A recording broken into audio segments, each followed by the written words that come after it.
সম্পর্কের সমস্যা চলছে, রিলেশনশিপের ইস্যু চলছে, মনোমালিন্য, ভালো লাগছে না, একদম মানে মানিয়ে চলতে পারছো না, শুধু অ্যাডজাস্টমেন্ট আর অ্যাডজাস্টমেন্ট।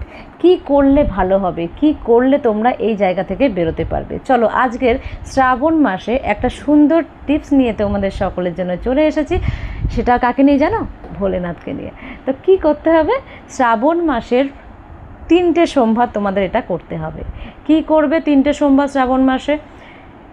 গঙ্গার জলের সঙ্গে একটু দুধ মেশাও এবং তার মধ্যে পদ্মের যে পুংকেশরগুলো থাকে, যে রেণুগুলো থাকে, সেইগুলোকে দিয়ে দাও, ঠিক আছে? ওই জলের মধ্যে, দুধ জলের মধ্যে। এবং এই জলটাকে তুমি বাবার মাথায় অর্পণ করো এবং নিজের মনের ইচ্ছা জানাও।